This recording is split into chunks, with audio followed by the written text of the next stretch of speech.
Então, boa tarde a todos e todas. Este é o encontro Desconfinando as Ideias. E hoje nós teremos uma conversa com a professora Magali Mendes de Menezes, que vai falar sobre a questão indígena e os desafios para as políticas educacionais. Eu queria fazer uma rápida apresentação da Magali e, em seguida, passar a palavra para ela. Magali é professora da FACED, a Faculdade de Filosofia da Federal do Rio Grande do Sul, tem graduação, mestrado e doutorado em filosofia.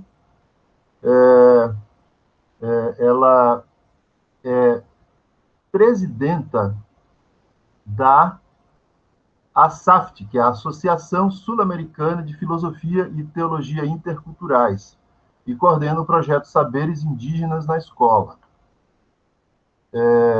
Então, isso, assim, um pouco a síntese do currículo dela, né, da apresentação geral, mas também, assim, interessante falar dos últimos projetos de pesquisa da Magali.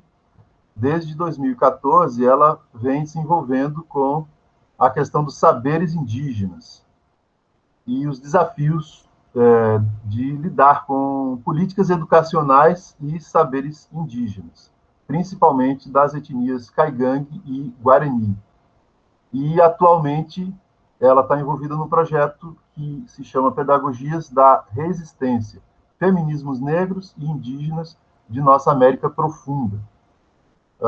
Então, tem trabalhado aí com o conceito de interculturalidade, com a filosofia latino-americana, principalmente a do filósofo Rodolfo Kusch, e se envolvido aí em desafios muito interessantes, muito urgentes, eu diria, da realidade brasileira, né? Né? Digamos assim, do, do tempo que a gente está vivendo, né? Que é um tempo cheio de desafios, principalmente pensando nessas questões, né? A questão do racismo, a questão indígena. E eu estava lendo alguns materiais, né, sobre o projeto dos saberes indígenas e um artigo sobre a questão, um olhar sobre os olhares, alguma coisa com esse título, né, a questão das escolhas e das escolas, que a Magali publicou junto com outros colegas. E principalmente um artigo que eu estava lendo há pouco, né, para me instruir um pouco sobre os trabalhos da Magali, para fazer essa apresentação. E aí um artigo na revista Sul 21. E o clima do artigo era um clima super, super assim, otimista, né? Falando assim, exaltando os sucessos assim, do projeto e falas de professores indígenas, enfim. E aí me deu um certo estranhamento, e aí eu resolvi ver a data do artigo lá do Sul 21 e constatei que era de janeiro de 2018. Portanto, e aí depois, de repente, eu me dei conta assim, do motivo do meu estranhamento, né? Porque de lá para cá, digamos assim, a gente teve uma virada assim, muito, muito radical, muito profunda e avessa, né, a todas essas pequenas conquistas que vinham sendo feitas, né? E que a Magali vem trabalhando bastante nessa questão, né? A partir da Faculdade de Educação da URGS, coordenando esses projetos. E de lá para cá a gente teve a eleição de Bolsonaro e todo esse retrocesso, principalmente nesse ano de 2020, essa situação de verdadeiro genocídio, né? Com relação à população indígena e à população negra, né? Então, acho que a Magali certamente está sentindo bastante aí essa pressão, essa mudança, né, radical, e tem bastante coisa para falar aí, para compartilhar com a gente. Então, Magali, seja bem-vinda. É uma honra ter você aqui entre nós e estamos ansiosos e ansiosas para bater esse papo contigo. É com você. Maravilha. Queria dizer assim da minha alegria também de estar participando desse momento com esses grandes amigos, acima de tudo, né, que é o André e a Ana, e poder estar conhecendo vocês, né, esse grupo que está aqui, nesse lindo projeto, né, André, queria destacar isso já no início, Desconfinando Ideias, nesse período de confinamento do corpo, desconfinar ideias, eu acho que nos faz, assim, sair um pouco desse lugar, né, aliás, que não é um lugar que a gente está colocado somente nesse período, acho que já faz muito tempo que a gente vive determinados confinamentos, né, e que, claro que nesse período em especial, a gente coloca em relevo, né, essas questões todas. Então, acho que é muito importante esses espaços que, de alguma forma, a gente tenta construir de diálogo, de reflexão, de troca de ideias, e num tempo que está tão carente de espaços de diálogo, né, de reflexão, assim, um tempo que carece de pensamento, e afetividade, esses pensamentos que vêm atravessados por afetividade também, são modos de construir o diálogo que, a meu ver, assim, extremamente importante para esse momento. Então, assim, parabenizar esse projeto, André, que tu está na frente dele, e agradecer, né, por estar tendo essa oportunidade de falar um pouquinho. Espero que seja interessante aí para vocês as coisas que eu vou trazer e que a gente possa, talvez, fazer um diálogo aí, me interromper, não ser simplesmente um monólogo aqui. Vou trazer algumas ideias, estruturei algumas coisas que eu acho que são importantes para a gente poder trocar aqui. Mas, assim, me interrompam, assim, que acharem necessário, né, trazer alguma questão, ou que a gente possa fazer essa conversa dessa forma também, que me parece bem interessante, tá? Bom... Não precisa ser assim, uma conferência, tu fala todo tempo e depois... Não precisa, tá? Podem, por favor, podem e devem me interromper assim que acharem necessário, tá? Tá bom. Eu vou pegar aqui algumas ideias que estruturei, assim, só para não me perder muito no tempo. Eu estou marcando aqui, pensei mais ou menos, vamos ver se vai dar isso, uns 40 minutos aí de fala, né, e claro que se vocês acharem necessário, a gente vai esticando isso na medida que vocês forem trazendo também questões, né, para a gente fazer uma interlocução. Bom, falar dessas questões, como o André me propôs trazer aqui, para mim é algo, assim, extremamente significativo, não somente por esse tempo que a gente está vivendo aqui hoje, né, o André trouxe algumas questões desse tempo, principalmente aguçadas por esse atual presidente da República, por esse governo que está aí, mas não é somente um governo, mas o que também assusta é quando a gente percebe que o que esse governo fala, ele ecoa, ele ressoa em uma parte da sociedade, ou seja, ele tem um respaldo de uma parte, né, da sociedade que está aí. Então, não é falar de uma pessoa unicamente, mas é falar de um modo, né, de compreensão do mundo, de estabelecimento desse mundo e, consequentemente, da sua organização, que também tem uma aderência por uma parte da sociedade. Mas a gente está falando desse tempo, mas é importante dizer que quando a gente fala, principalmente das questões indígenas, a gente está falando de séculos, né? A gente não está falando apenas desse tempo, a gente está falando de muito tempo, né? É muito tempo que essas populações, que esses povos vêm gritando, né? Vêm se organizando e vêm buscando pensar, né, formas o que eu chamo de reexistência, né? Ou seja, encontrando estratégias, e aí a reexistência como uma estratégia de luta, né, uma estratégia de existência mesmo, de defesa de uma existência que não é individual, que é sempre coletiva, né.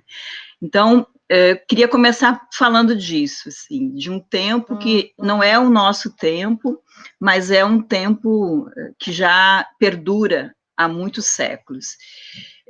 Falar das questões indígenas, assim, começamos a problematizar isso também, né? Falar das questões indígenas já é um pouco complicado por si só, e aí entendendo, assim, também, e problematizando o quanto as palavras, né, o quanto o ato de nomear, ele é um exercício de poder também.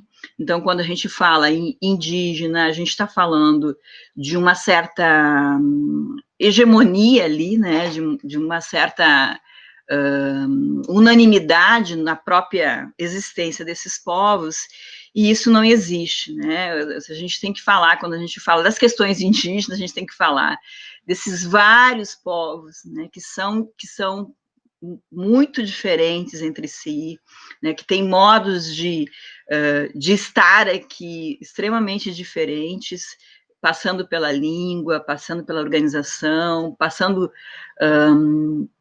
por uma série de outros fatores, né, da cosmologia, né, da espiritualidade, mas que em um determinado momento falarmos em indígenas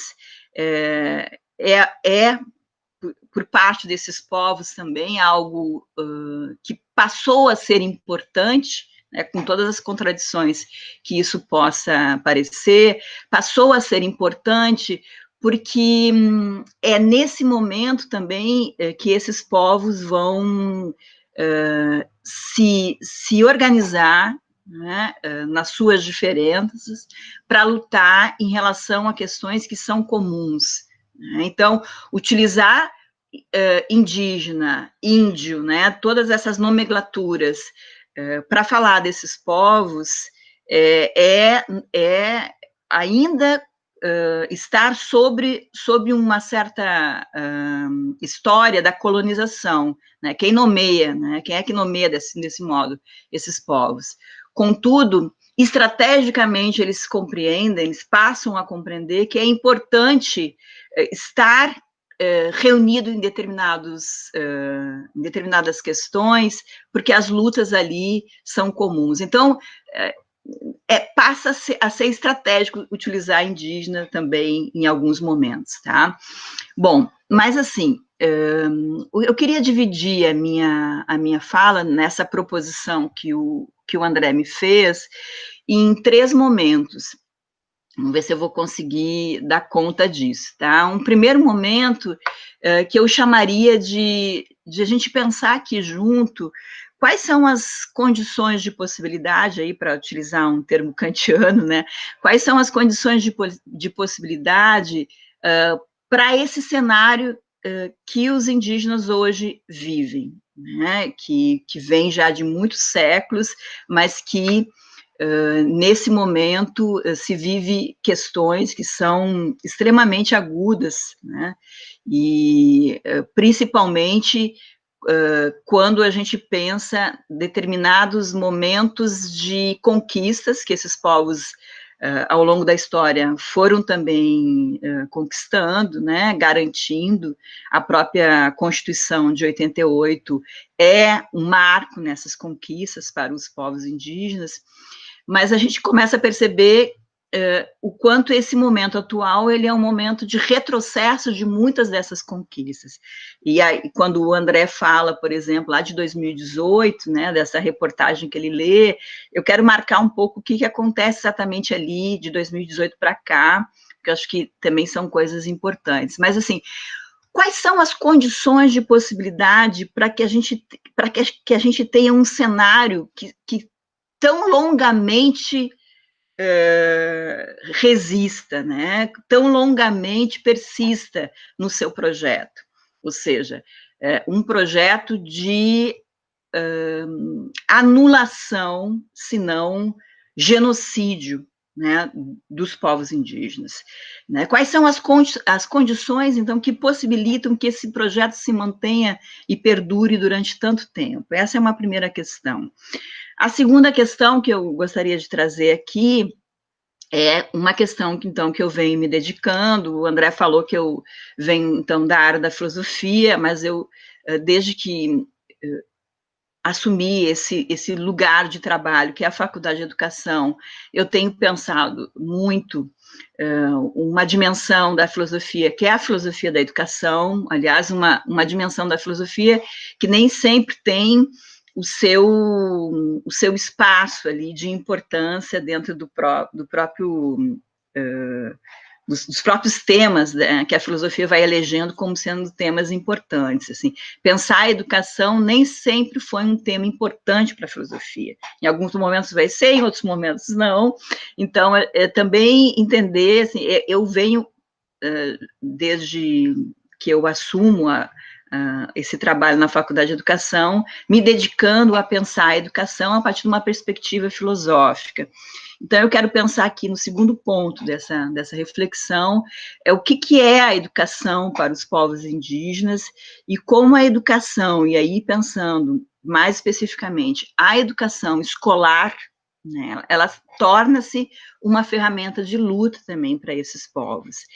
E aí, como terceiro e último ponto, eu quero trazer uma experiência bem concreta, que é essa experiência desse projeto que eu coordeno, mas assim, junto com um grupo grande que trabalhamos, de professores, de estudantes, de professores indígenas, né, de lideranças espirituais, né, os xamãs, Cuiã Caraí, quer dizer, é um projeto que envolve muita gente e abarca os professores indígenas do estado do Rio Grande do Sul, Caigangue e Guarani. Então, a gente trabalha com esses dois povos, que são dois povos que possuem escolas, né, nos seus territórios, então nós nos dedicamos a trabalhar com esses professores indígenas, que trabalham nas escolas indígenas. Depois, então, para encerrar, eu queria falar um pouquinho dessa experiência, o que ela tem significado, né, que avanço ela tem trazido também. Bom, o primeiro ponto, até aí tudo tranquilo? Ótimo. Eu não estou vendo vocês porque eu fiz um esquema aqui, e aí eu tô acompanhando o esquema, falando para o meu próprio esquema, não estou vendo as carinhas de vocês aqui, mas qualquer coisa, por favor, como eu não acompanho o chat, vocês podem falar aí pelo microfone, tá? Tranquilo, tranquilo. A gente está te escutando e está te vendo. Tá, então, assim, esse primeiro ponto, eu queria trazer, eu assisti, infelizmente eu não pude assistir todas, né, assisti o primeiro, que foi uma fala do André, que abriu essa série de diálogos aí, e em determinado momento o André falou do Krenak, né, que tem sido um grande aí intelectual indígena, uma grande liderança indígena, e não somente ele, mas a gente vai ter, né, ali na preparação da própria Constituição de 88, uma série de lideranças que vão se construir. Hoje a gente tem novas lideranças, que o movimento indígena está passando por vários processos também aí, né, de se reconstituindo, se refazendo, se reorganizando. Então, acho que é muito bonito ver, assim, essa capacidade do movimento indígena, dos vários movimentos indígenas, de articulação, mesmo diante de contextos, assim, muito difíceis, né? E Krenak certamente é dessas vozes indígenas, né, do povo Krenak, que tem trazido questões de forma muito contundente. Eu olho para o Krenak como entre esses intelectuais, né, a gente poderia citar muitos outros, né, intelectuais, Munduruku, né, a gente tem aqui a Elaine Potiguara, né, o Gerson Banil, a Sônia Guajajara, a gente tem uma série de lideranças que surgem, e o Ailton Krenak, para mim, assim, ele é muito exemplar para a gente pensar isso, como alguém que faz de uma forma muito, muito contundente, muito forte, esse exercício, né, da interculturalidade. Porque o Krenak, ele é um pensador que ele vai cruzando mundos, né? E ele vai e volta nesse cruzamento de mundos, né? Tanto no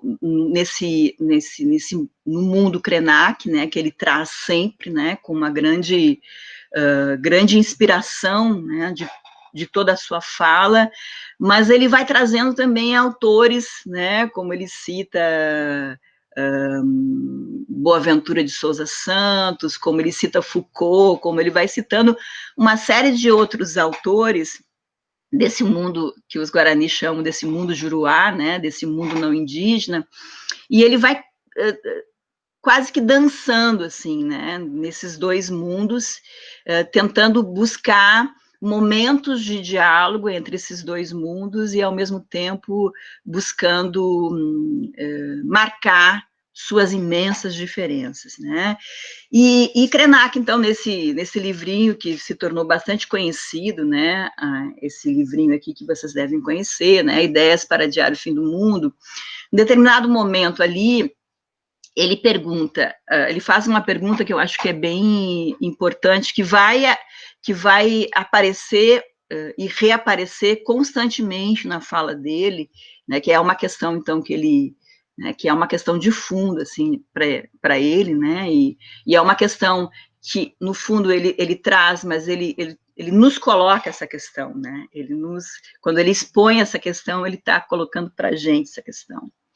Como que, ao longo dos últimos 2.000 ou 3.000 anos, nós construímos a ideia de humanidade. E aí, mais adiante, ele fala, como justificar que somos uma humanidade se mais de 70% estão totalmente alienados do mínimo exercício de ser? Então, aqui ele traz, acho que uma questão bastante forte, né, para a gente discutir, que é como que nós construímos essa ideia de humanidade e como que nós convivemos, né, de uma certa maneira, com uma parcela significativa de seres que não fazem parte, né, disso que se definiu como sendo humanidade, né, completamente negados na sua própria condição de existência nesse sentido, porque a ideia de humanidade é que permite que nós possamos existir. Né? Se nós não nos identificamos com essa ideia de humanidade, nós deixamos de existir. Né? Então,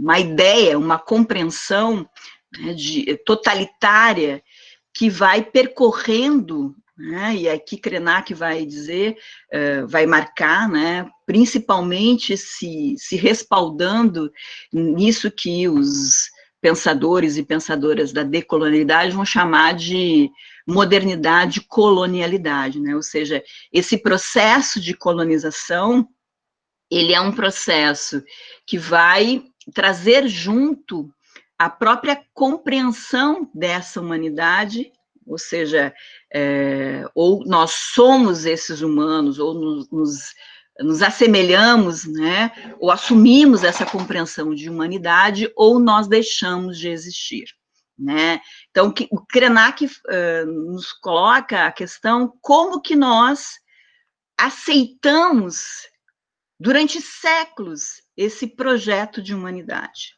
dessa forma como ele vai sendo constituído, né?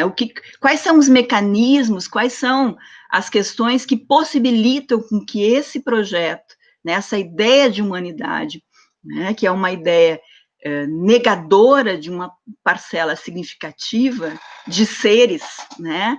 E porque a gente pode pensar aqui também, para muitos povos indígenas, essa própria ideia de humanidade, ela não se constitui no corpo que nós definimos como humano, a árvore é humana, a pedra é humana, a montanha é humana, né? Então, a gente tem aí outras perspectivas também do que significa humanidade.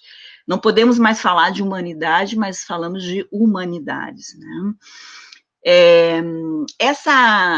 O Krenak, ele como uma pessoa que também gosta muito da literatura, né? Ele traz sempre o Oswald de Andrade, né? Que é um pensador aí que ele admira bastante. Volta e meia ele cita o Oswald de Andrade. Ele cita numa das falas dele aquele famoso pensamento do Oswald de Andrade, né?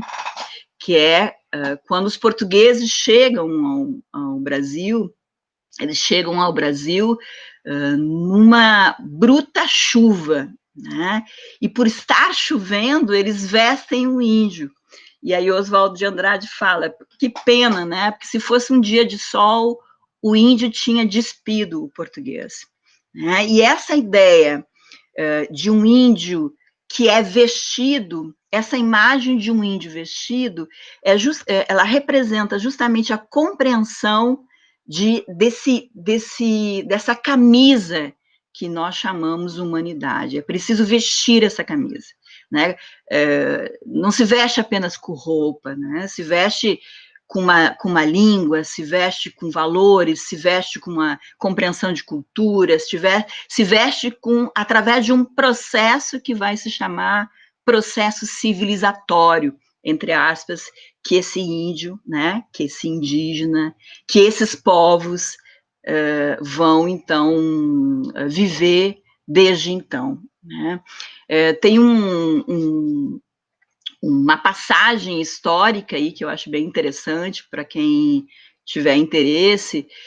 Tem um filme que retrata bem essa passagem, né, que é o famoso embate entre Bartolomé de Las Casas e Sepúlveda, que é chamado a controvérsia de Valladolid. Né? Esse diálogo que Bartolomé de Las Casas, né, lá no século XVI, vai ter com Sepúlveda, é um debate que vai se tornar, durante um ano, né, são vários momentos de discussão que a Igreja Católica organiza, né, esse debate, justamente para que, chamando grandes intelectuais, chamando grandes teólogos, grandes filósofos, entre eles Bartolomé e Sepúlveda, para discutir se o processo de colonização era um processo legítimo, era um processo que estava de acordo com os princípios da própria Igreja Católica, e Sepúlveda, como um aristotélico, né, veemente,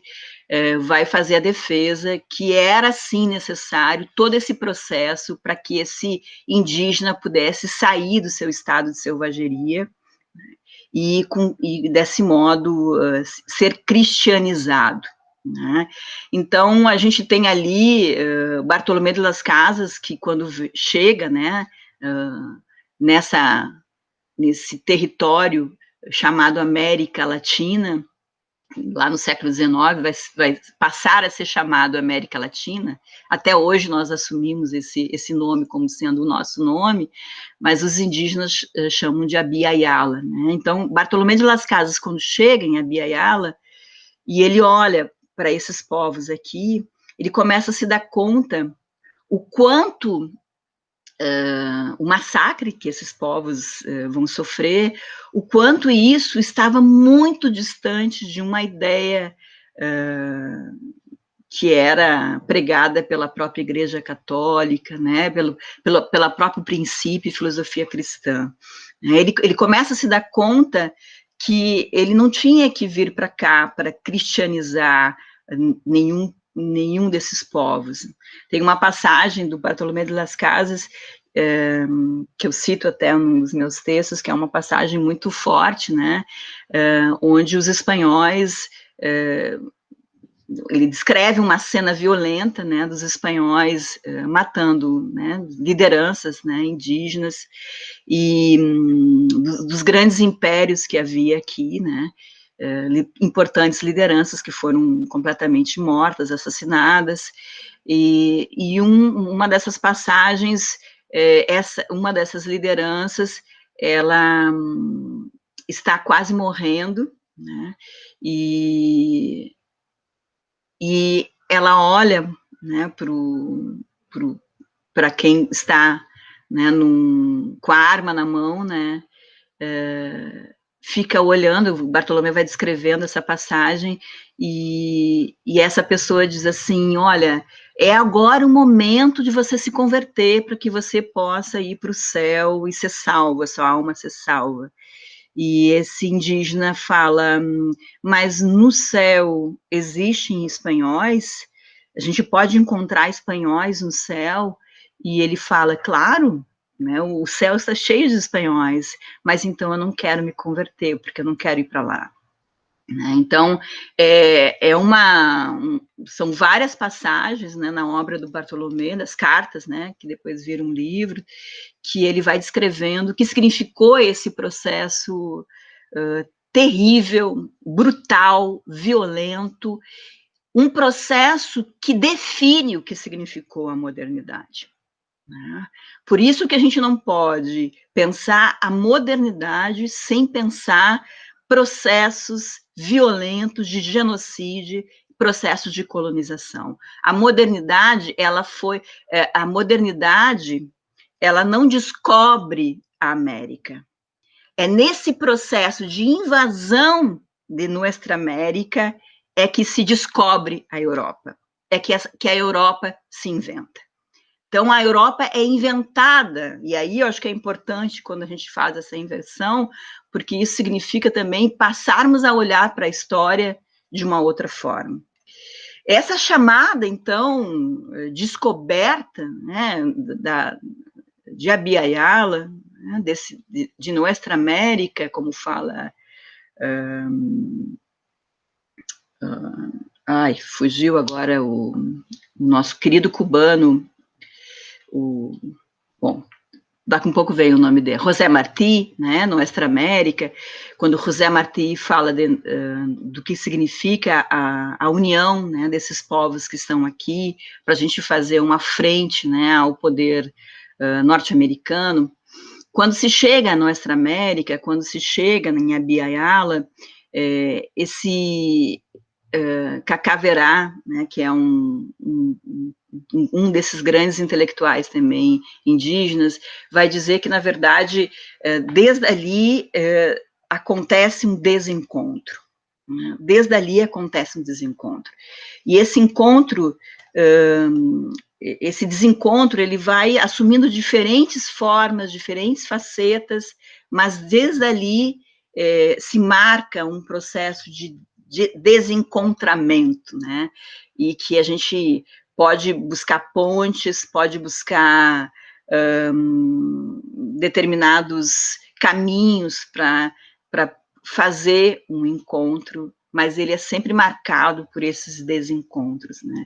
Se a gente for pensar, por exemplo, né, no próprio censo do IBGE, nós tínhamos 3 milhões a 10 milhões de indígenas, né, que viviam aqui. E hoje nós temos cerca de 800 mil indígenas, né, que vivem em terras indígenas e vivem em áreas urbanas. E é importante marcar também, os indígenas falam muito sobre isso, né? Acho que a Branca trazia o susto que ela teve, né, com alguém que se define como direita. Isso é muito interessante, assim, né?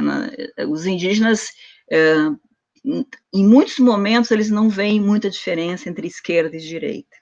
Né? Isso eles trazem muito fortemente. Os governos ditos de esquerda no Brasil foram os governos que menos fizeram demarcações de terras indígenas, né, que é uma luta fundamental para esses povos indígenas. Né? Foram governos que se tinha muitas expectativas no avanço de determinadas questões, contudo, por incrível que pareça, o governo que mais fez demarcação de terras indígenas no Brasil foi o governo Collor. Não estou defendendo o Collor aqui, de modo algum, mas, assim, só para marcar o quanto essas questões, elas, nas lutas desses povos, elas assumem outras leituras, né? Elas vão assumindo outros modos de pensar o próprio espaço do que a gente chama de político, por exemplo. Tá? Nós temos aí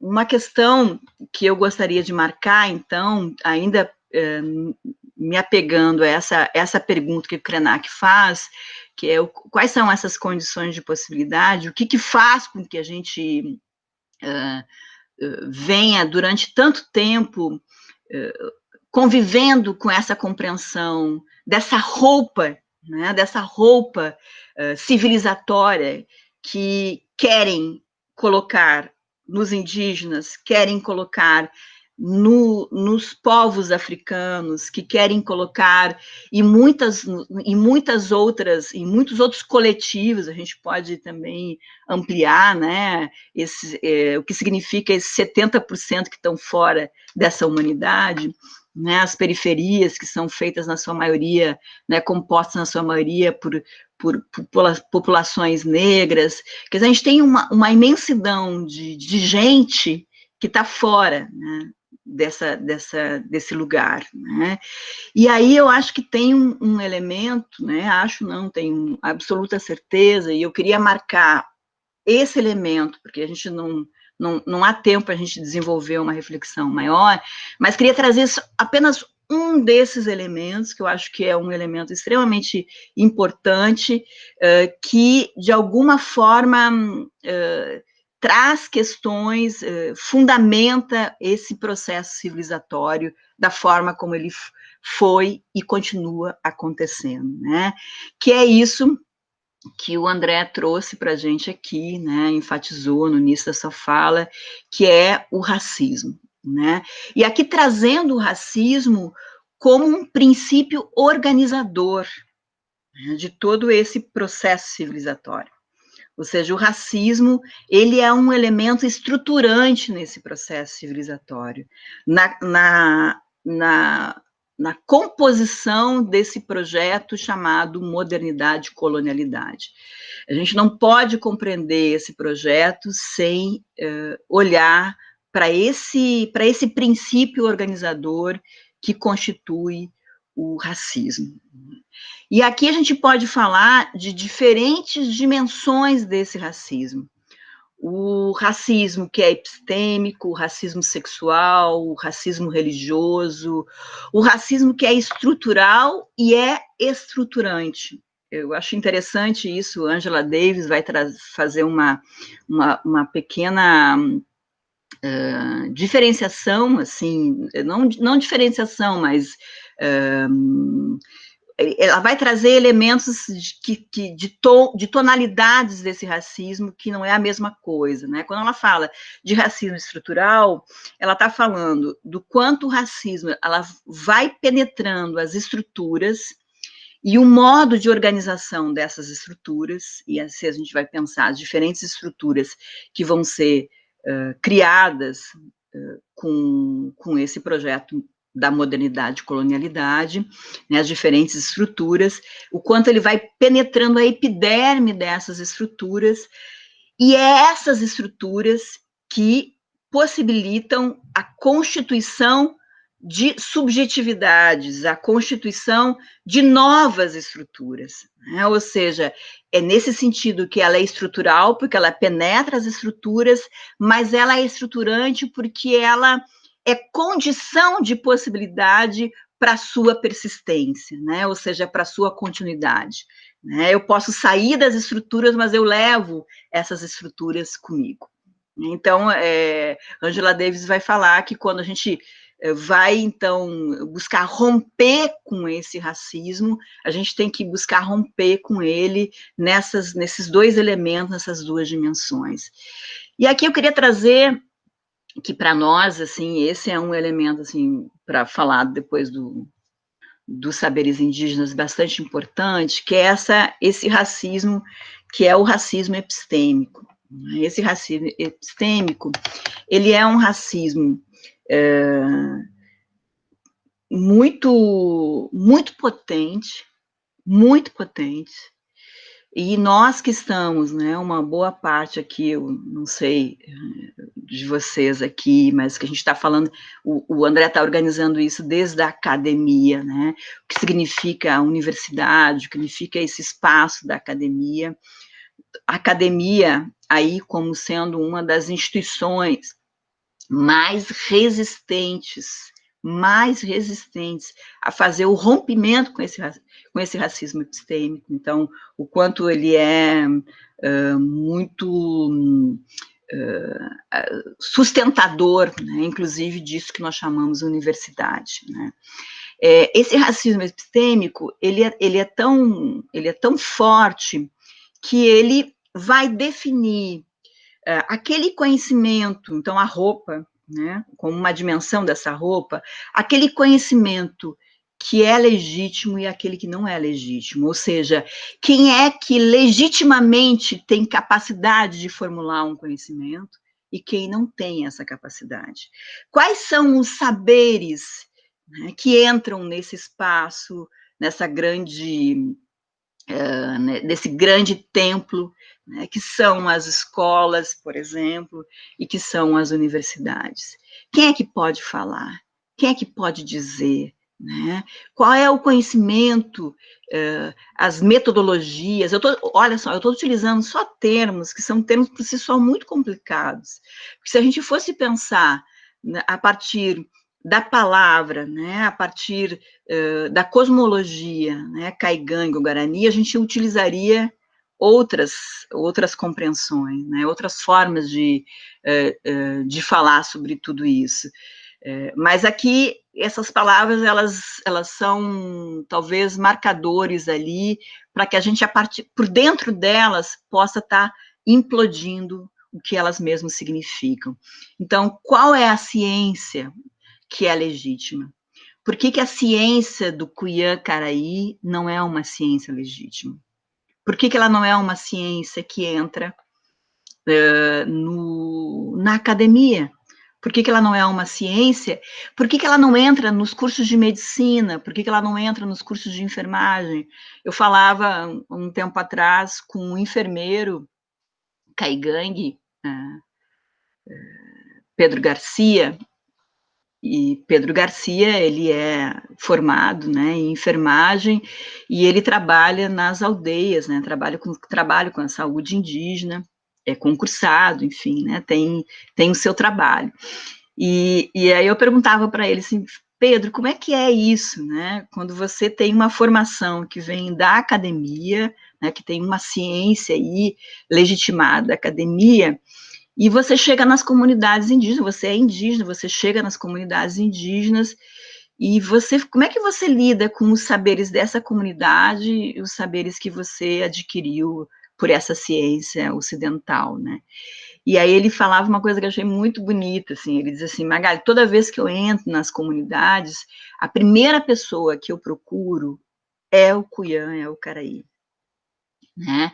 É a liderança espiritual. A liderança espiritual, ela me diz como eu devo agir, ela que me orienta, ela é o meu caminho.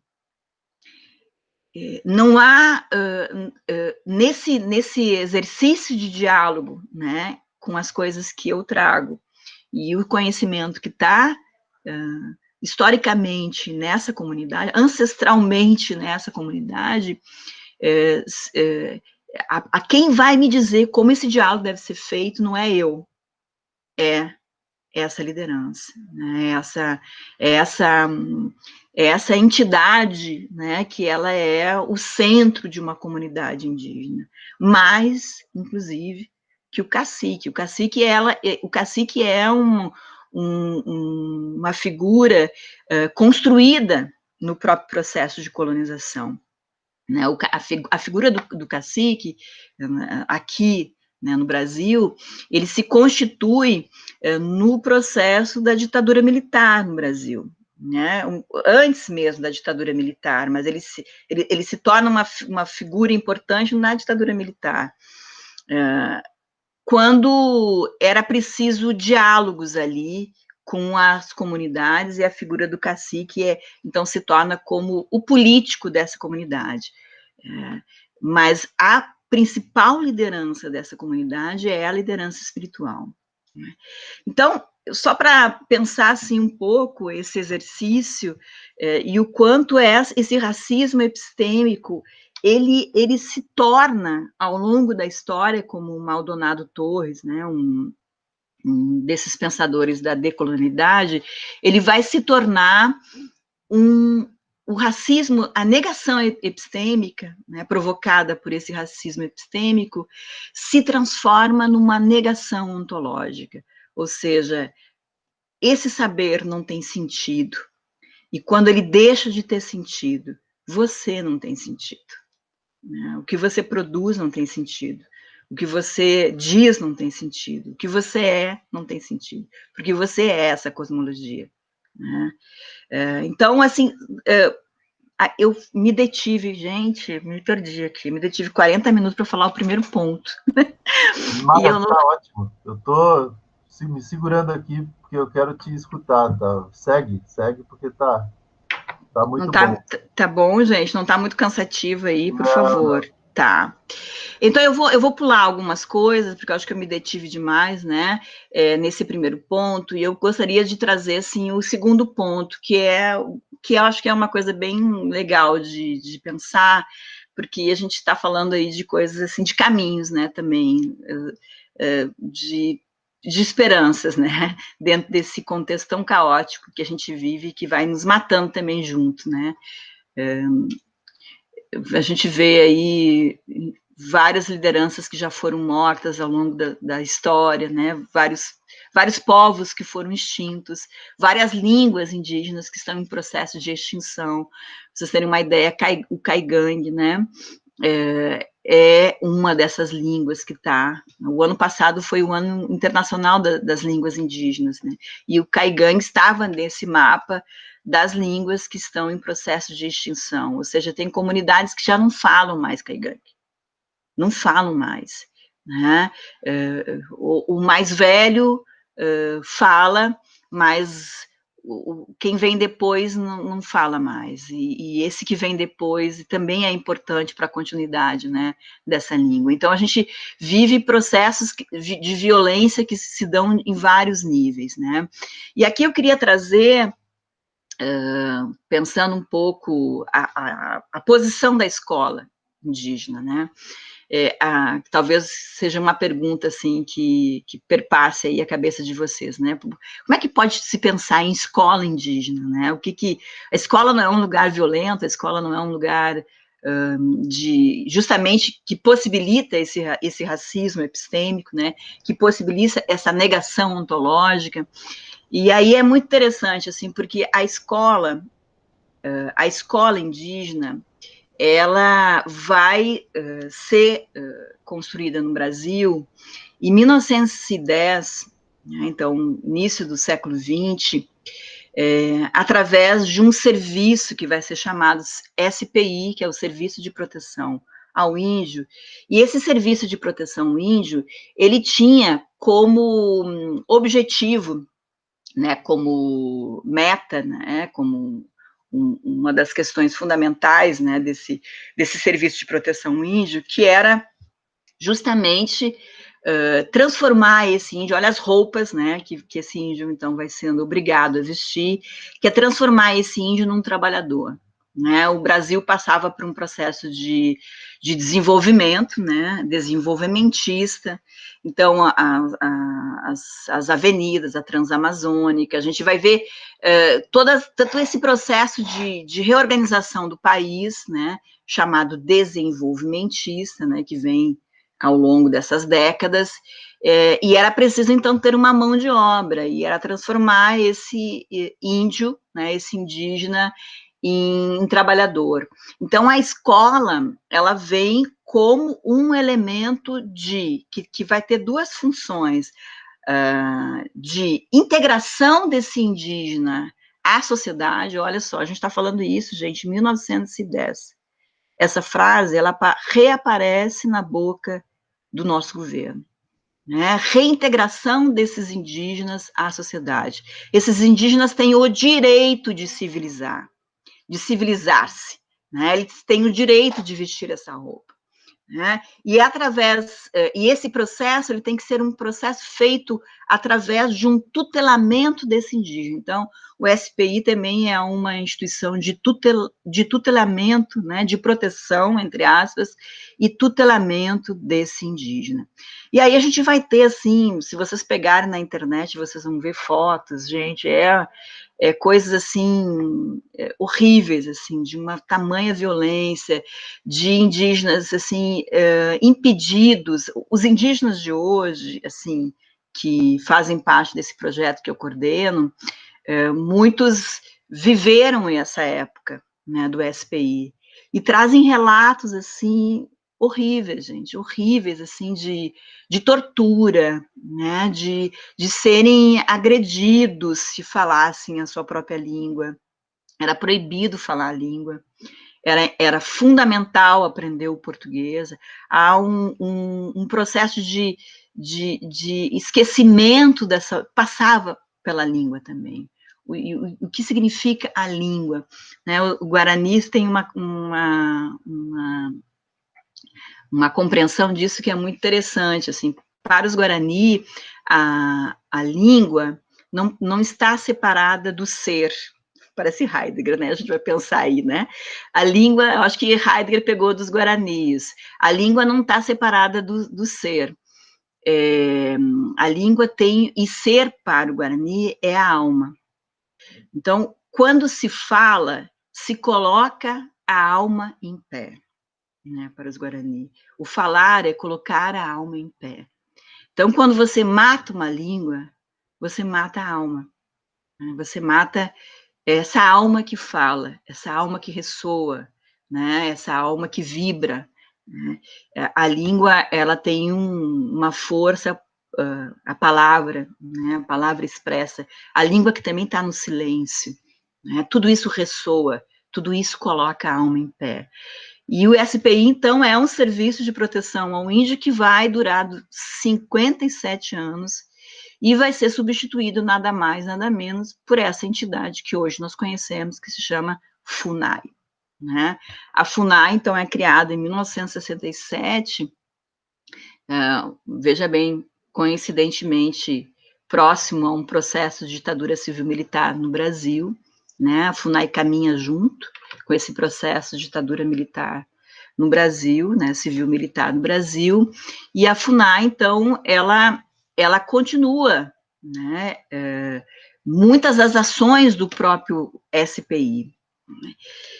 Quando acontece a ditadura militar no Brasil,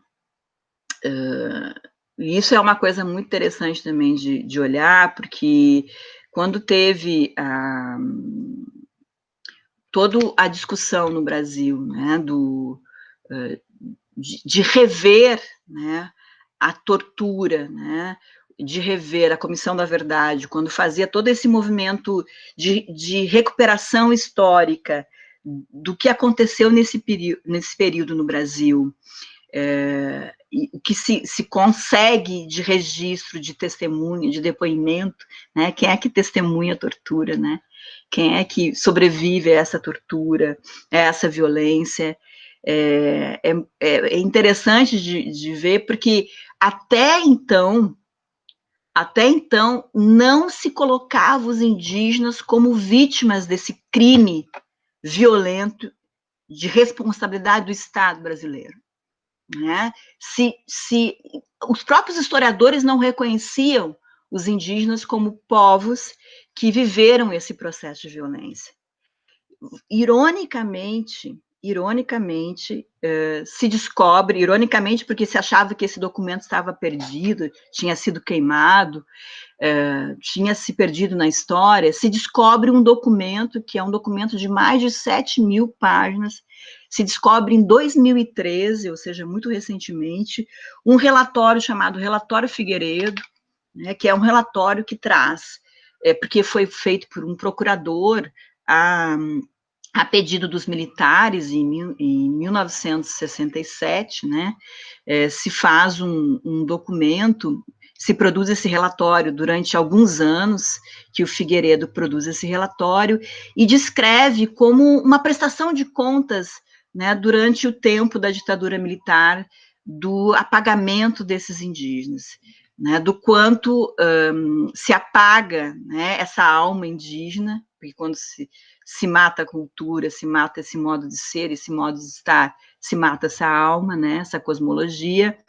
é descrito em detalhes todos os crimes cometidos durante esse período.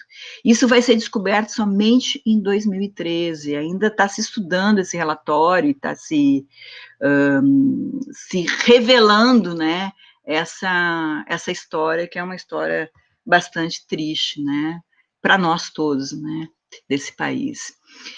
Bom, a FUNAI, ela então, fica responsável pela educação dos indígenas, e só em 91 que a educação escolar indígena, a escola representando todo esse lugar de massacre, só em 91 é que a escola passa a ser responsabilidade do Ministério da Educação, porque até então ela ainda estava na mão da FUNAI. Aqui eu queria marcar 88, né? É uma marca que eu faço, mas é uma marca que os próprios indígenas trazem, né? O quanto a Constituição de 88, ela é um marco jurídico, porque ela ainda na visão dos indígenas, ela é tímida, ela ainda é tímida, se perde muitas coisas que naquele momento se reivindicava, mas ela mas os povos indígenas não podem negar que ela é um marco na garantia dos direitos, né, à cultura das populações, né, indígenas no Brasil. Agora, é importante também dizer, porque os próprios indígenas também trazem muito isso, parece que os povos indígenas passam a existir desde 88, a partir de 88, quer dizer, há o índio colonizado lá no choque, no processo de colonização, se esquece completamente, passa séculos sem se falar indígenas, e lá em 88 volta a se falar indígenas. Então, esse é um cuidado que a gente tem que ter, né? Que esses povos indígenas já estavam há muito tempo se organizando e construindo processos de resistência. Uma das questões importantes nesse momento, a partir da Constituição,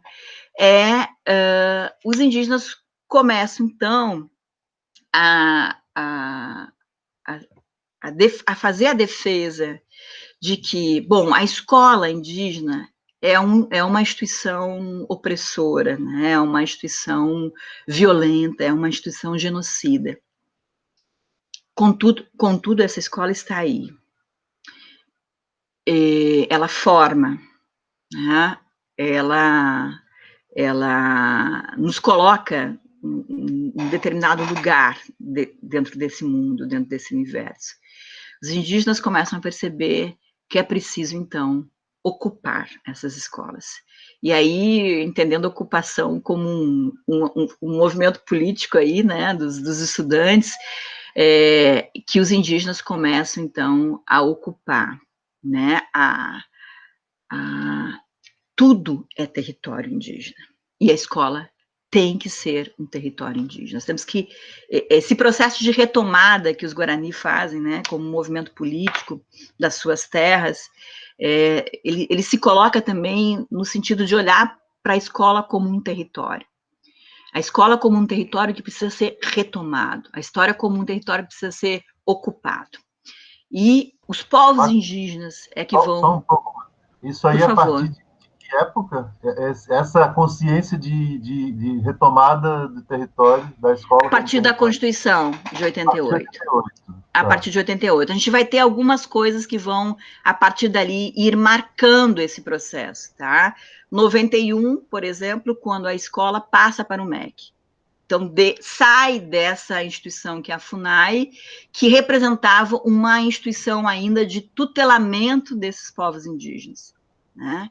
Então, ela sai da FUNAI, vai para o MEC, e quando vai para o MEC, em 99, o Conselho Nacional de Educação, né, também é um outro marco, ele institui as diretrizes nacionais para o funcionamento das escolas indígenas. Mas eu estou trazendo tudo isso, que são datas, são marcos, mas, assim, eu estou trazendo tudo isso para marcar também que todo esse movimento que vai se materializar em leis, que vai se materializar em diretrizes, em garantias políticas para a educação indígena, escolar indígena, é feito com muita luta dos povos indígenas, com muita luta, com muito processo de ocupação, com muita resistência, com muito grito, né? Onde os indígenas falam, queremos sim escolas, queremos sim estar na universidade, queremos sim cursos específicos para os povos indígenas, queremos ter doutores, enfermeiros, professores indígenas. Nós queremos que, ao ocuparmos esses espaços, podermos, né, os indígenas falam, os indígenas buscam implodir, ao mesmo tempo, essas instituições, ou seja, dar novos sentidos às instituições. E aqui que eu entro com o terceiro ponto, né, que é a experiência dos saberes indígenas na escola. A experiência dos saberes indígenas na escola, e eu queria marcar, dentro desse movimento político que os indígenas vão fazendo, são 3 bandeiras que os indígenas passam a colocar como sendo bandeiras fundamentais. A luta pelo território, a luta pela saúde e a luta pela educação. Saúde, educação diferenciada, né? Saúde e educação própria, né? Um território que possa ser um território com autonomia, né? Então, ou seja, essas 3 bandeiras são bandeiras que vão caminhar juntas e vão aparecer nos diversos momentos de organização desses povos no Brasil. Claro, em diálogo com outros povos fora do Brasil também, né? Que essas organizações são organizações que se comunicam internacionalmente com outros povos de Abya-Yala, né? Com outros como os indígenas falam, com outros parentes, né? A ideia de parente como também um termo político que os indígenas utilizam para dizer assim, nós estamos juntos nessas lutas, nós nos diferenciamos, mas nessas lutas nós estamos juntos, somos parentes. Né? Então, diversos povos se reúnem por essas lutas políticas. E nós vamos ter aqui 2 grandes marcos aí na discussão da educação escolar indígena, que são 2 conferências que os indígenas vão conseguir realizar, né? E nesse sentido, acho que foi bem importante, né? Governo Lula, governo Dilma, por exemplo, porque possibilitou recurso financeiro para essa organização, que contribuiu para essa organização, que foram 2 conferências que vão acontecer, né? Uma conferência em 2003 e uma conferência em 2012, que é a Conferência Nacional de Educação Escolar Indígena. Essas conferências, como acontecem, não sei se vocês conhecem um pouco a organização dessas conferências, como aconteceu a Conferência Nacional de Economia Solidária, como aconteceu a Conferência de Saúde, as grandes conferências que vão surgir nos governos, né, principalmente de Lula, são conferências que elas têm o mesmo nível de organização, ou seja, elas têm um início de discussão local, regional e depois nacional. Então, elas seguem essa estrutura, e com recurso financeiro para que isso aconteça. Então, essas 2 conferências, elas foram conferências fundamentais, né? Eu pude participar de uma dessas conferências, elas foram conferências fundamentais porque as conferências foram organizadas pelo MEC, né, com a estrutura do MEC, mas todas as conferências, as 2 conferências e o seu modo né, das pautas e de toda a dinâmica da conferência foi feita pelos indígenas. Então, os indígenas, nesse momento, eles reafirmaram as bandeiras para eles, quando se fala de educação, eles gostariam que fossem assumidas, né, como políticas públicas. E uma dessas bandeiras é os saberes indígenas na escola. Os saberes indígenas na escola, ele surge, então, como um projeto de formação de professores indígenas, que é onde eu atuo, um projeto de formação continuada de professores indígenas, São duas coisas importantes que surgem nessa época.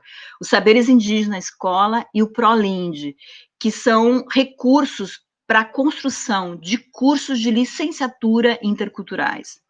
Então, várias universidades no Brasil hoje possuem esses cursos de licenciatura interculturais, que formam professores indígenas para atuar nas escolas, com todo um currículo diferenciado, com todo um modo de construção diferenciado, que parte dos saberes desses povos da localidade onde está inserido essas universidades. Então, assim, é um projeto muito interessante, eu tenho me comunicar, porque a gente tem uma rede, né, com essas coordenações, assim, o que eles estão construindo é muito, muito bonito de se ver esse movimento.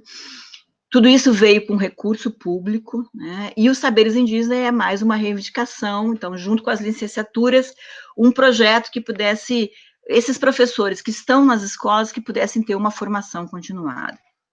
Então, as universidades entram, né, a URGS entra coordenando esse projeto na região sul.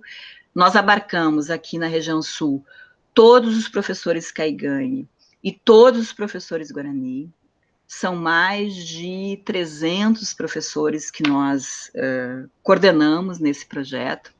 Fazem parte desse projeto todos os professores, os Cuyã-Caraí, que são as grandes lideranças do projeto, os estudantes que estão na universidade indígenas, que são mestres ou, né, estão fazendo doutorado, professores da universidade e estudantes, né, juruá, não indígenas, da universidade. Esse projeto Saberes Indígenas, ele inicia na URGS em 2014, né, eu estou desde o início desse projeto, e ele passou por várias edições, nós estamos na 5ª edição. Esse projeto, em linhas gerais, assim, só para falar para vocês desse projeto. Esse projeto, ele é de formação de professores indígenas. Todo o programa desse projeto é construído pelos próprios professores indígenas. Essa ideia de formação não é a universidade que forma, nós é que somos formados por esses indígenas, pelos caigangue e guarani. Nós entramos só com a estrutura, né? Nós organizamos a estrutura financeira.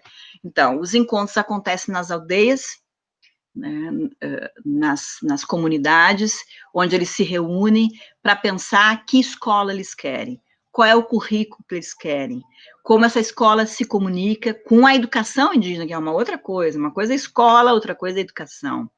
Como essa escola se comunica com essa comunidade, com os mais velhos, como essa escola ela vai ser um espaço que está ali dentro da comunidade, mas, ao mesmo tempo, ela vai ter sentido a partir dos desejos e dos anseios da organização dessa comunidade. Então, os encontros se dão nas comunidades, nós participamos desses encontros apenas como professores, enfim, equipe que está ali dando suporte, alimentação, ajudando a organizar ônibus. Nós tivemos já encontros nos Guarani, em 2000, foi o último encontro que a gente teve, foi em final de 2018, início de 2019, nós tivemos um grande encontro Guarani, foi um dos últimos que nós tivemos, onde nós tivemos 100 Guarani, cerca de 100 Guarani dentro de uma aldeia. Então, a gente teve que organizar barracas, tivemos que organizar uma estrutura de alimentos, tivemos que organizar ônibus. Então, o recurso dos saberes, na verdade, ele vem para efetivar o que os indígenas chamam essa escola sonhada. Essa escola sonhada no duplo sentido do termo, essa escola idealizada que eles sempre imaginaram esse espaço como ele deveria ser, mas essa escola sonhada também, literalmente, dos sonhos, porque eles sonham, né? Essa escola que é sonhada, como diz Jerônimo, que é uma jovem liderança guarani, ele diz assim, ele falava num dos encontros, a nossa escola, nós não podemos planejar, não existe planejamento na nossa escola. Por que a gente não pode planejar? Fazer plano de aula, dizer, esse ano nós vamos trabalhar, esse mês nós vamos trabalhar tais questões, tais assuntos. Por quê? Porque eu preciso me levantar de manhã, e pensar o sonho que eu tive. E eu preciso escutar o canto de um pássaro na minha aldeia. E é nesse momento que eu sei o que eu devo falar hoje para os meus alunos. Então, é uma outra temporalidade, é um outro diálogo com o lugar onde esses indígenas estão e que essa escola entra, né? E ela entra tendo que, de alguma maneira, ter a cara, né? Essa escola tem que se guarinizar, ela tem que se caiganizar, né? Essa escola, ela só passa a ter sentido para os indígenas se eles conseguirem fazer esse movimento. E aqui eu queria mostrar para vocês, para encerrar, já falei 1h05 e vocês não falaram nada, apenas algumas coisas. Estou tentando assim, achar uma brecha para fazer uma questão, mas ao mesmo tempo não quero te interromper, vai. Esse aqui, esses indígenas produzem materiais também, que é uma grande demanda deles, né? Materiais didáticos pedagógicos, que possam ser materiais feitos na própria língua. Esse aqui é um material que os Guarani fizeram, lindo esse material, é todo desenhado por eles, tá? Esse é o recurso dos saberes também, vem para isso, né? É todo desenhado por eles. E esse aqui foi um processo de construção, só para trazer ele como um exemplo para vocês. Esse processo de construção foi muito interessante, nós ficamos 5 dias imersos em Barra do Ribeiro, né? Ficamos 5 dias imersos com todos os professores Guarani, as lideranças todas, e eles foram, a gente fazia roda de fogo, né? Acordávamos cedo, conversavam muito, eles falavam todo o tempo em Guarani, né? Eu falo, sei uma coisinha ou outra, né? Não aprendi o Guarani, e isso é uma coisa muito importante também, porque eles traduzem aquilo que eles querem traduzir para a gente da universidade. Aquilo que eles querem traduzir, agora nós vamos traduzir isso para vocês, porque aqui a gente quer que vocês entrem. Então, eles vão decidindo quando nós entramos, em que momento nós entramos. Os indígenas sendo protagonistas desse projeto, né? E aqui foram 5 dias ao redor do fogo, onde os mais velhos contavam cátios. Cátios são histórias que falam de toda essa cosmologia. E os mais jovens foram gravando essas histórias nos seus celulares. A gente tem várias fotos disso, porque foi muito interessante, né? Eles foram gravando essas histórias nos seus celulares, e essas histórias depois foram transcritas e viraram esse livro aqui, que eles fizeram. E esse livro, né, é trabalhado de diferentes formas também nas escolas Guarani, né? Tem vários materiais, tem os cantos, eles gravaram cantos. Aí... É isso? Hã? Herero Ayu. Eu tentei ler o título ali. Jurecoiú. Jurecoiú. É saberes, é os saberes. Que lindo. Tem esse aqui também, que são cantos. Esse aqui é muito interessante, são narrativas e cantos caigangue. Cantos que estavam sendo esquecidos, inclusive pelos próprios caigangue. E aí eles conseguiram recuperar através dos mais velhos. Nós organizamos a estrutura da universidade e fizemos a gravação, trouxemos os caigangue, né, cantores, e eles gravaram, né, nesse CD aqui, os cantos. Tem vários materiais, assim, que poderia ficar muito mais tempo, mas, assim, só para dizer para vocês, hoje nós estamos na 5ª edição, nós tivemos um processo de enfraquecimento financeiro do recurso dos saberes indígenas. Nós tínhamos, só para vocês terem uma ideia, nós tínhamos um recurso de R$550 mil para organizar esses encontros, alimentação, os indígenas recebem bolsa, né, para a produção do material didático. Hoje, o governo Bolsonaro sinalizou, ele foi minguando os saberes indígenas, ele não mata, ele não acaba, mas ele vai minguando, né? Então, hoje nós temos R$93 mil destinados aos saberes indígenas, que praticamente vai pagar o material, né, para a gente poder construir junto com eles. Então, é um pouco assim, nesses encontros eles falam das questões políticas, se organizam politicamente, organizam os seus movimentos, quer dizer, é um espaço muito importante, os saberes indígenas, de organização desses povos. Tem representado isso para eles. Eles falam muito isso nas avaliações que a gente faz, né, e nas falas que eles trazem para a gente. Gente, perdão, né, porque eu me entusiasmo falando aqui. Não, foi muito bom. Eu só queria, assim, aproveitar, como eu sei que a Ana tem compromisso daqui a 5 minutos, não sei se tu quer fazer alguma questão, assim, de última hora. Te dá, não, só que Botou ali a Ana, né? Eu tô querendo falar, mas eu sei que tu tá quase saindo, enfim, te dá a vez, né, caso tu queira, ou se não, deixa comigo.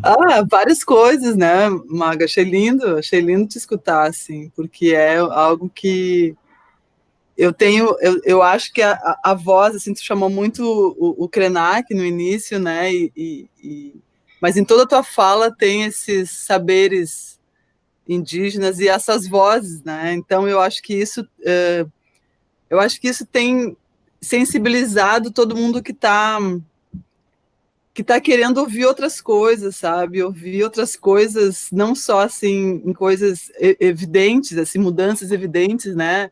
Macropolíticas, mas também ouvir outras vozes em si mesmo, sabe? Assim, eu acho que essa voz do Krenak e todas essas vozes que tu foi trazendo, né? De um outro jeito de pensar o mundo, né?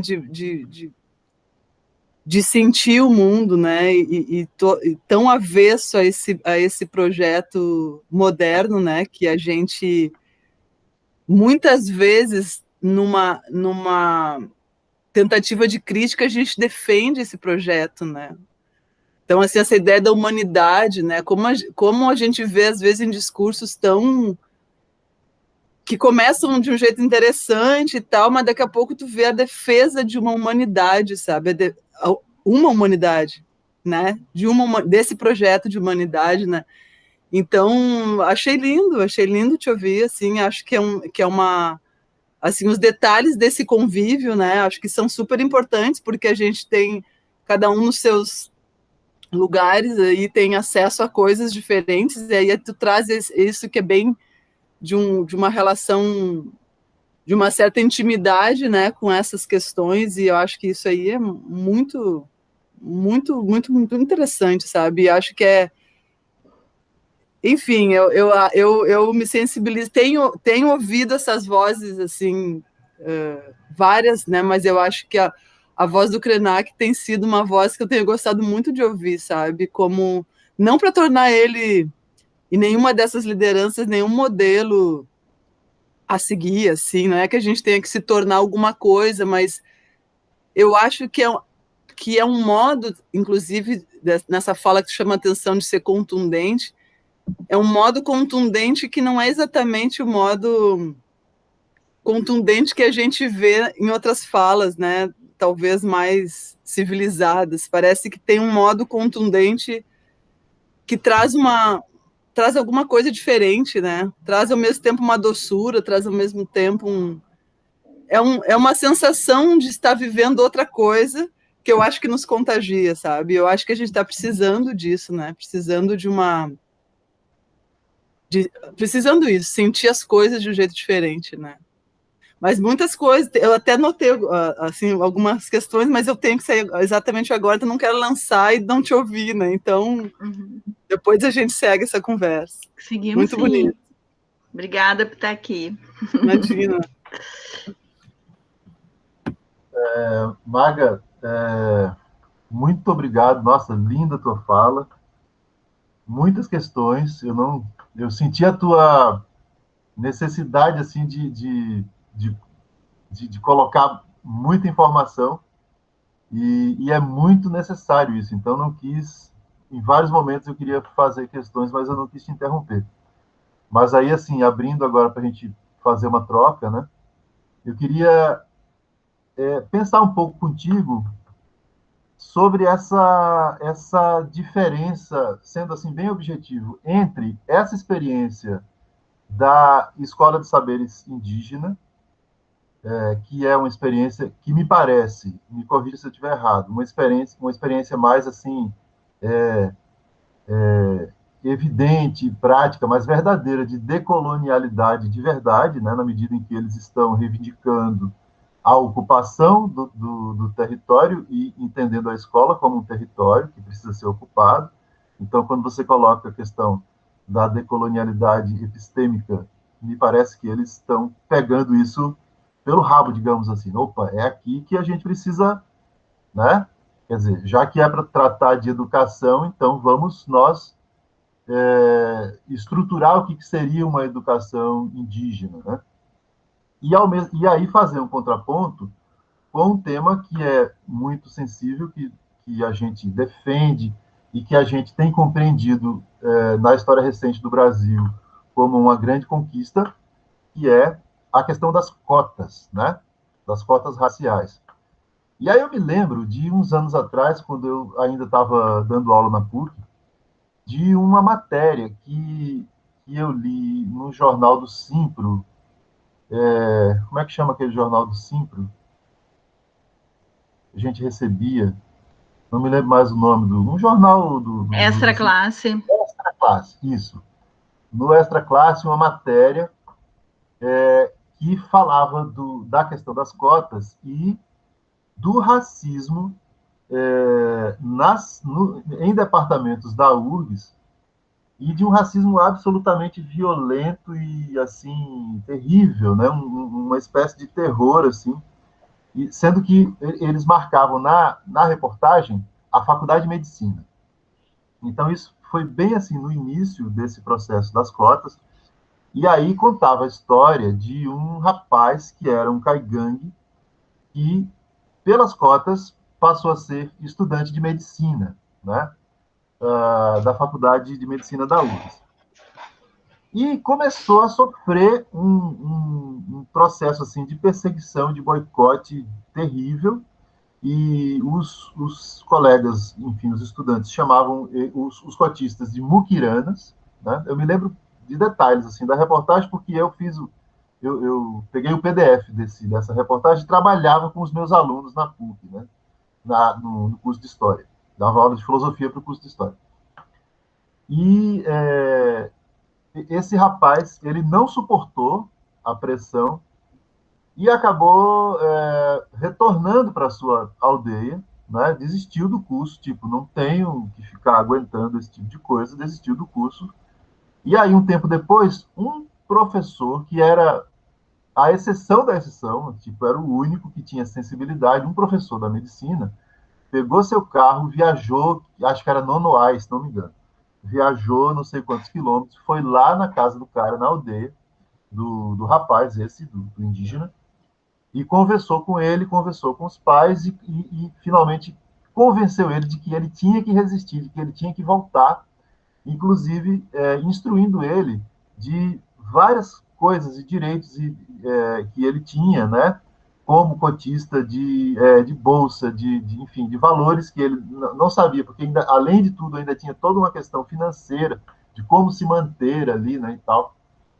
Então, o resultado é que ele volta e aí passa a frequentar o curso agora sob uma condição diferente, meio que protegido, apadrinhado por esse professor, e ele acaba se formando enfim.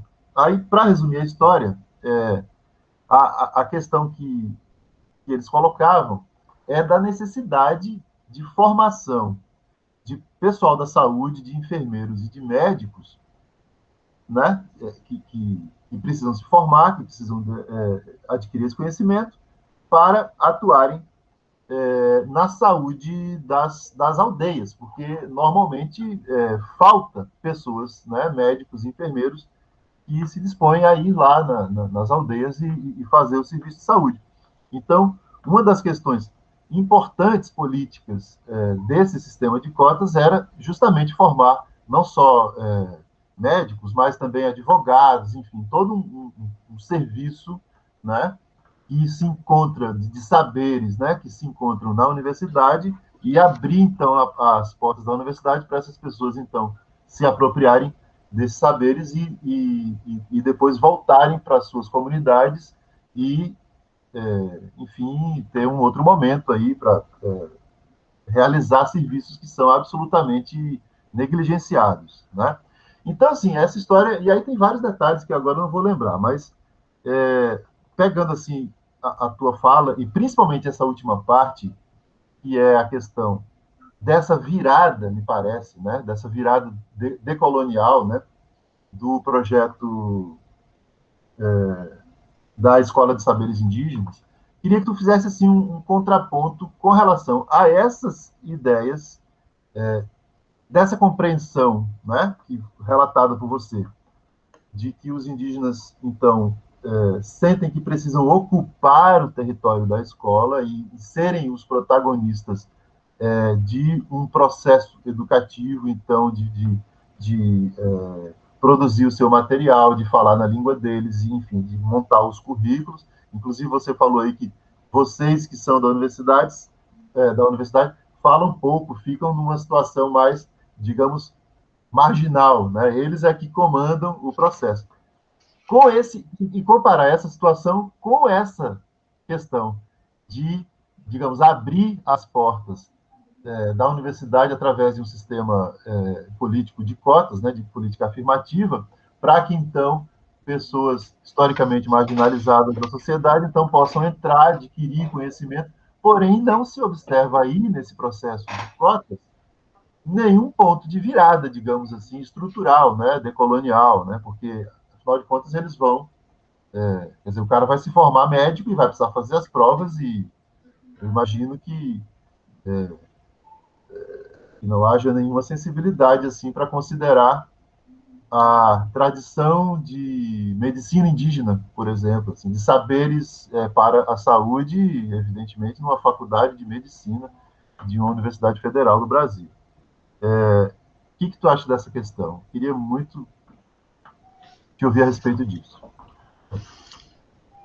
Eu acho que tu traz uma questão que eu tenho também me ocupado, até porque não tem como, acho que é uma questão importante para nós que estamos dentro da universidade, e pelo menos para mim, eu tomo isso como uma questão importante, não somente teorizar coisas, né, mas também pensar esse espaço onde eu estou teorizando, né, tudo isso, onde eu estou fazendo essa reflexão. Então, quando a gente está inserido nesse projeto de extensão, que é um projeto de extensão, Saberes Indígenas na Escola, como não pensar a situação dos estudantes indígenas que estão na própria universidade. A gente está falando dos indígenas, e os indígenas estão aqui, e eles fazem parte do projeto também, então, né, uma parte deles que gostariam de fazer parte estão inseridos no Saberes Indígenas. Então, assim, são dois movimentos que a gente busca fazer. Eu acho que tem várias coisas aí.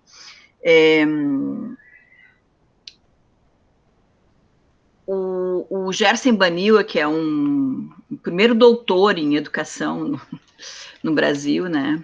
Ele tem escrito muito, é um cara extremamente importante, ele é filósofo, né, Gerson Baniwa. Aliás, isso é uma coisa interessante, viu, André? Muitos indígenas que passam pela universidade são formados em filosofia. Tem muitos, têm uma formação em filosofia. Isso merece um estudo aí, tá?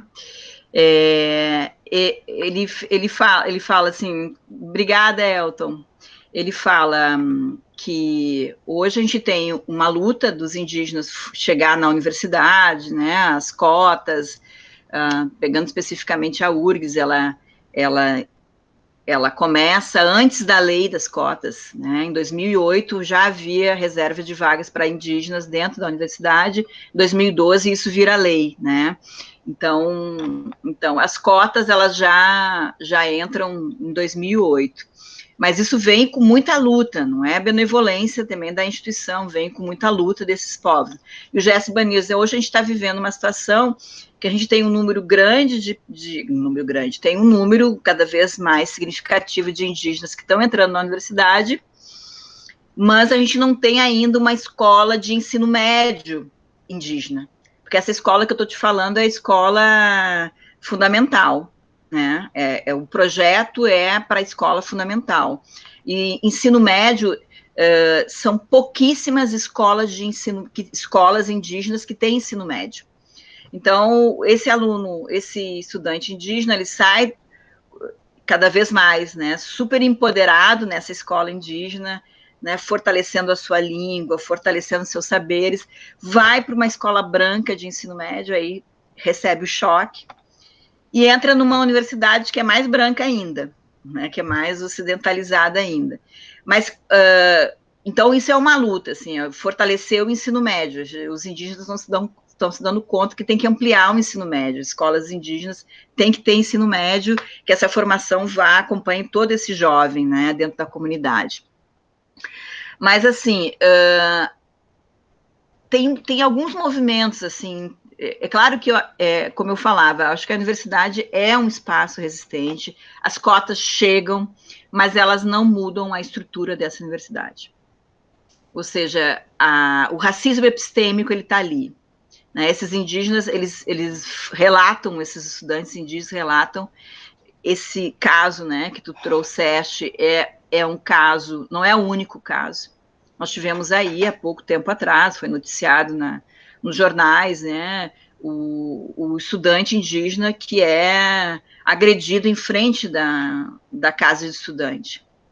Né? Ele é agredido por 3, 4 estudantes de engenharia, que chegam para ele e dizem, aqui não é o teu lugar. Aqui não é o teu território, aqui não é o teu lugar. O que a universidade faz? Qual que seria a medida exemplar para combater esse racismo epistêmico? Expulsão, meus caros.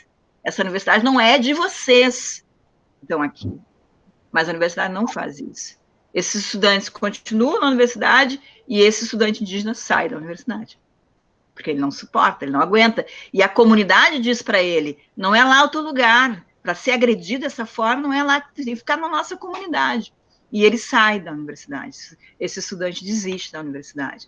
Então, assim, a universidade, ela tem a política de cotas que, ótimo, maravilha, é algo super importante, eu defendo e vou defender sempre. Mas esses sujeitos que entram na universidade, eles não têm uma estrutura transformada para receber esses sujeitos.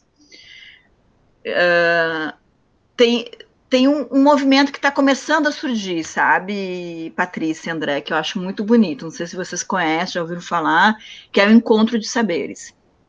O Encontro de Saberes, ele inicia, tem um relato muito interessante do José Jorge de Carvalho, nessa obra aqui, Decolonialidade e Pensamento Afrodiaspórico.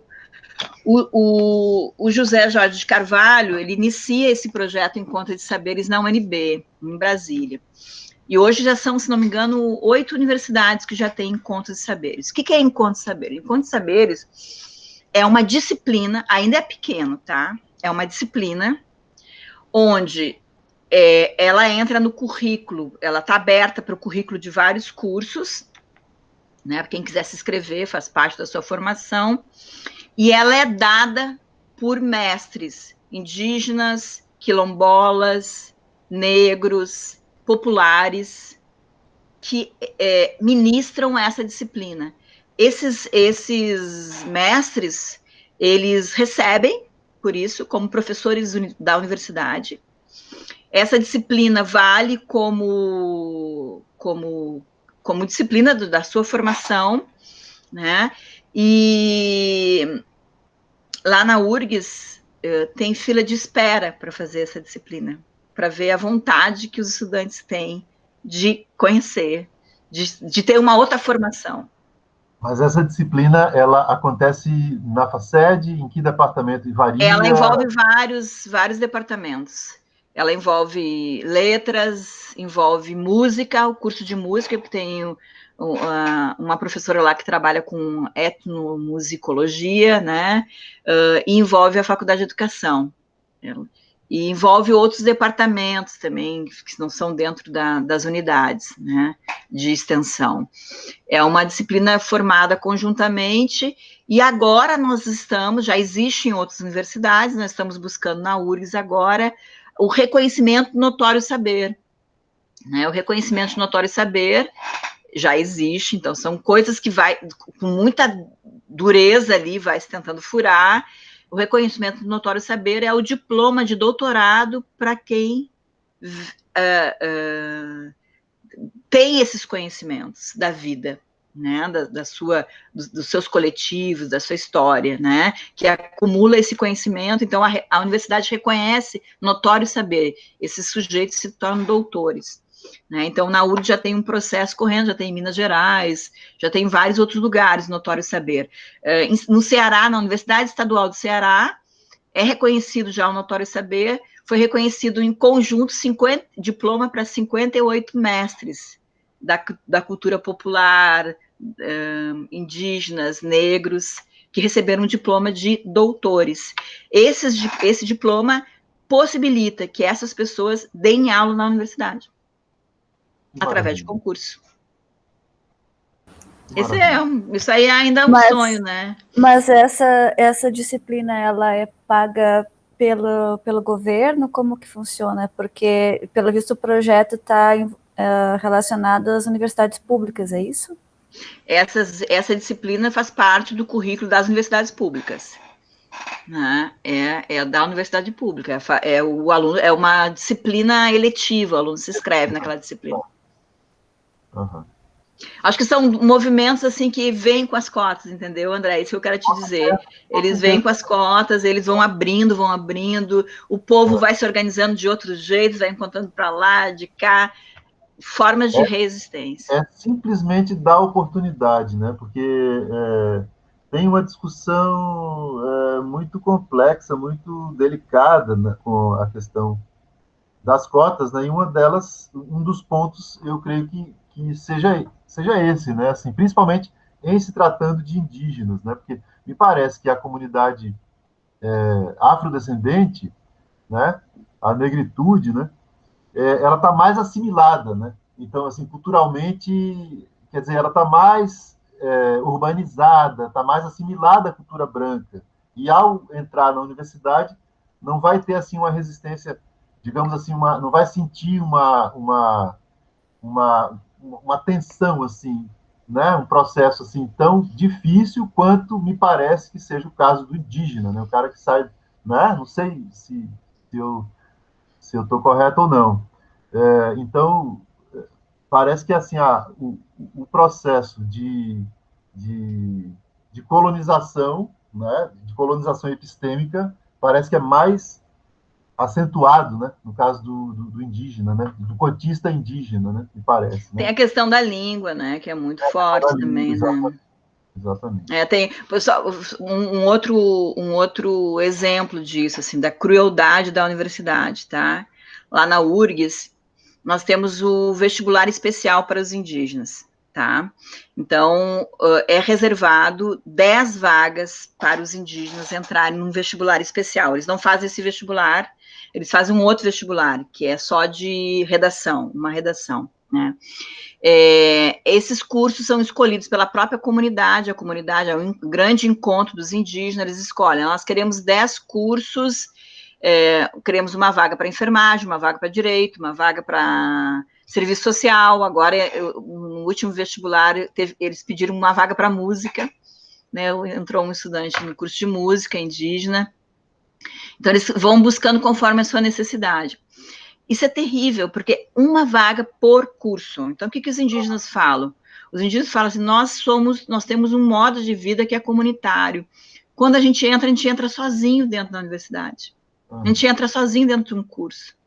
Então, a gente está há anos reivindicando que tenha pelo menos assim, 3 vagas, 2 vagas, 4 vagas por curso, para que esses indígenas não entrem sozinhos. Pelo menos que tenham parcerias ali para... Né, tenham parcerias, exatamente. Então, essas são as estratégias desse racismo, né, que estão tão configurados ali dentro da universidade. Então, é isso, queridos. Que legal, que troca de ideias interessante. Pena que tão pouca gente, né? Mas não tem problema. Não, e depois o projeto colocar o vídeo no canal, né? E aí as pessoas vão, aos poucos, Assistam, exatamente. né, vão disseminando. Magali, só queria comentar que gostei muito da tua fala. Obrigada, Patrícia. Recentemente a gente fez um evento no curso de música também falando sobre uma educação decolonial em música, né? E aí a gente focou, são 2 etapas que a gente vai fazer. A primeira foi sobre heranças indígenas e a próxima vai ser sobre heranças africanas.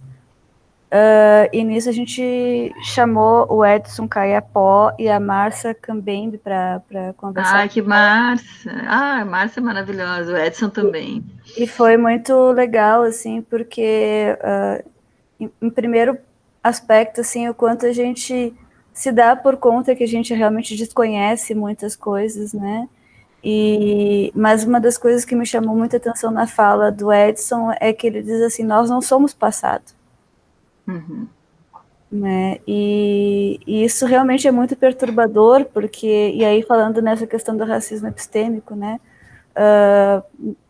Não só na área da música, né? Mas falando em história da música, por exemplo, nós estamos habituados a estudar a música indígena como algo que foi, né? Que simplesmente foi, que não existe. Então a gente apaga, digamos assim, essa vida que ainda existe e que a gente estuda como uma coisa que já aconteceu, que é passado e que não faz parte do nosso presente, né? E aí, uma das coisas que eu fiquei refletindo muito, e aí por isso que eu te perguntei, né, sobre essa disciplina, porque eu tenho sentido muita necessidade de chamar essas pessoas para que elas falem, sabe? Eu acho, e aí tem toda a questão do próprio sistema que complica, né, para que a gente possa fazer essa integração e essa interação, mas por isso que me chamou a atenção, né, esse projeto que tu comentou. Esse é um principal problema, vencer a burocracia, que a burocracia ela é branca, né? Ela é a arma do branco também, a burocracia, né? Então tu vai ter que pagar as pessoas que as pessoas não têm documento, por exemplo, né? Então é uma série de coisas ali que vão surgindo e que se tentou e se está conseguindo vencer essa burocracia dentro da universidade, né? E esses professores estão sendo pagos pela universidade. Isso eu acho bem importante. Eu acho, Patrícia, que apesar de toda a colonização que está rolando com os aparelhos, né, isso aí é uma questão uma discussão da qual a gente não pode fugir daqui para frente. Porém, existe toda uma facilidade, uma certa facilidade, quando não se tem a barreira, né, de não ter acesso, né, quer dizer, quando existe rede de internet e aparelho, fazer o encontro virtual, entende? Fazer isso que a gente está fazendo. Então, acho que isso é uma questão que, de uma certa forma, fura a burocracia, porque é relativamente fácil de fazer isso, né? Quer dizer, fazer as pessoas aparecerem no espaço, assim, virtual, né? Em salas virtuais, né? Pelo menos para a gente poder ter acesso ao discurso das pessoas, enfim, conhecer o rosto das pessoas, saber que ela existe, que ela mora lá na comunidade tal, faz tal trabalho, tal trabalho. Né? Acho que isso é uma coisa que a gente deve fazer bom uso disso, né? Com certeza. Apesar de toda a colonização dos algoritmos, né? Que a gente é uma questão que a gente enfrenta, né? Enfim. Foi o que eu pensei, porque a fala do Edson, ela é bastante, acho que até eu poderia dizer otimista, né? Então, ele entende que sim, que os indígenas que eles estão há muito tempo resistindo, né? E que isso já por si mostra a sua própria força e que eles então estão basicamente buscando a subversão da colonização, né? E eu acho isso muito interessante. E aí nisso eu fiquei pensando, realmente agora a gente tem essa ferramenta, e até porque pessoas como ele, como a Márcia, eles topam falar, né? Eles estão se dispondo a participar com a gente, participar, enfim, das nossas atividades. E, enfim, eu acho que é um espaço que, de alguma forma, essa pandemia pode ter aberto, pelo menos para a gente pensar em possibilidades, mesmo que temporárias, de como vencer a burocracia, ou pelo menos burlar, porque eu queria muito poder fazer isso que a Magali comentou, né? Mas aí eu fico pensando nos processos, assim, e realmente assusta, né? Porque a burocracia realmente ela mata, né?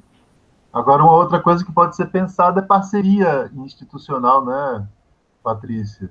URGS, né? Por que não fazer, quer dizer, de repente, a Magali, eu esqueci de comentar, ela, acho que não é mais, ou ainda é, Magali, segue vice-diretora lá Até dezembro. Até dezembro. Eu esqueci de dizer que a Magali é vice-diretora da FACED, né? Então, quer dizer, tem, não sei até que ponto, né, mas tem uma certa acesso, assim, né, quer dizer, enquanto participante ali da gestão, pode facilitar para que a burocracia não seja tão pesada, né, no sentido, assim, de fazer parceria, né, acho que isso Olha que nós temos agora um reitor interventor, né, um interventor, exatamente. Isso aí não deve estar sendo fácil para vocês, né? Aliás, pegou, né, uma moda que está pegando. Tá pegando no Brasil inteiro, né? Um passo para frente, 2 para trás. É. Mas, enfim, qual é o Bulhões, né? Como é que tá Bulhões. Como é que tá esse processo? Terrível, né? Terrível. Essas questões que a gente estava falando aí, das políticas afirmativas, está completamente sem direção. Muito fácil, porque o cara não precisa aparecer, né? Tem a desculpa é do difícil. Confinamento, né? E é difícil fazer a resistência também, porque a gente não. Um outro momento, os alunos já tinham ocupado já a reitoria, né? Mas então tempos difíceis. Mas estamos tentando. Hoje a gente saiu uma notícia aí do ministro Fachin,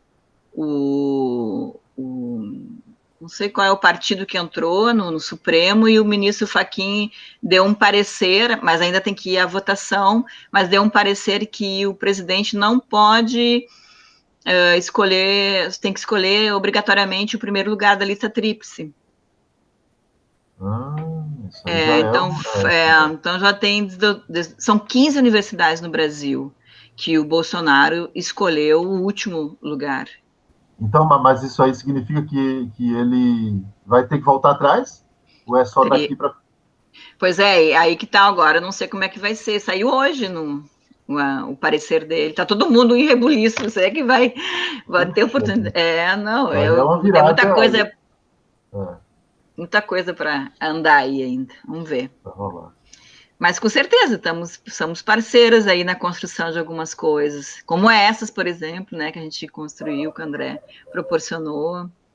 Eu até pensei, André, mas aí depois mais adiante, que se tu tiveres vontade de convidar alguns indígenas para vir falar aqui. Com certeza, Mago. Eu quero demais, porque a minha ideia é que esse programa siga, né? Essa é só a primeira edição, né? Segunda, terceira. Tem um povo muito bom, tem um povo ótimo ali, que vocês vão gostar muito de ouvir, com certeza. Pois é. E eu tenho acompanhado muito o YouTube, né? E como isso tem sido uma coisa realmente um espaço de ocupação, né? Porque, quer dizer, a nossa fala não está confinada, né? A gente está, por mais que existam aí robôs, né? Nos patrulhando e fazendo a gente ficar confinado em bolhas, né? Algorítmicas, mas a gente fala, a gente troca ideias, entende? Eu estou aqui com a câmera e com o microfone trocando ideias com vocês, e isso aqui pode ser um espaço que a gente amplie e possa ir se fortalecendo politicamente, né? Mesmo que depois a gente siga, quer dizer, independentemente da gente regularizar essa situação aí da pandemia, mas acho que é um espaço que a gente não pode perder, né? Com certeza. E adiante, com certeza. Então, Maga, obrigado mais uma vez. Eu que agradeço. Obrigada, viu? Muito bom. Um beijão e um abraço para o Pedro. Patrícia, semana que vem, o companheiro da Maga, que é o Pedro Costa. Nepotismo ali, o nepotismo. Vai falar sobre... aí foi por minha conta, né? Na hora de colocar de fazer a programação, eu acabei colocando vocês. E depois a Ana, né? Depois a Ana. Acho que daqui a umas 3 semanas a Ana vai falar. Uhum. E Então o Pedro tá. vai fazer uma discussão sobre economia solidária, vai ser muito bacana. Então tá, gente. Muito Então obrigado, tá. Patrícia. Muito obrigado, Magali. Obrigada. Bom fim de semana. Vou encerrando o nosso. Também. Igualmente para vocês. Tchau. Tudo de bom, bom fim de semana.